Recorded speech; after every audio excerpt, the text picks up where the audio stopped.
অন্যান্য দিনের তুলনায় রবিবার করে আমি একটু দেরি করেই ঘুম থেকে উঠি, কারণ হাজব্যান্ডের দোকান থাকে না আর রান্নারও তাড়াহুড়ো থাকে না। মোটামুটি 6:30টার দিকে ঘুম থেকে উঠে সমস্ত বাসি কাজ কমপ্লিট করে চাটা করে দিয়ে তারপর আধা ঘন্টার মতো আমি এক্সারসাইজ করে এই যে এখন 9টার মতো বাজে, এখন আমি চলে এলাম রান্নাঘরে। আমার হাজব্যান্ডেরও খিদে পেয়ে গেছে, তাই ভাবলাম ঘরে আম আছে, আম মুড়ি মেখে দিই, তারপর আস্তে ধীরে আমি রান্নাটা বসিয়ে দেবো।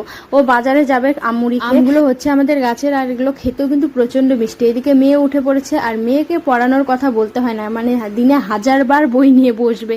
তোর বাবা এখন আছে যেহেতু ওর বাবাই ওর মুখ টুক ধুয়ে দেবে সকালে, মানে যা কিছু মুখ ধোয়া খাওয়া দাওয়া ওর বাবাই করিয়ে দেবে। এদিকে আমি রান্নাটা চাপিয়ে দিলাম, কারণ অনেকটা বেলা হয়ে গেছে, মেয়ের আবার খিদে পেয়ে যাবে। আর আমাদের বাড়িতে তো মুসুর ডাল ডেলি করতেই হয়, কারণ আমার হাজব্যান্ডের সকালে লাগে, আবার আমার মেয়ে তো 3 বেলায় ওকে মুসুর ডাল দিয়ে ভাত দিতে হয়। ও তরকারি 2-1টা আলু দিয়ে মুসুর ডাল দিয়ে মেখে দিলে ও বেশ সুন্দর করে খেয়ে নেয়। তা নামিয়ে নিয়ে আমি এখন বসিয়ে দিলাম শিং মাছের তরকারি। আর এই তরকারিটা না আমাদের বাড়িতে কেউ খায় না, একমাত্র শ্বশুরমশাইয়ের জন্য এটা করা হচ্ছে।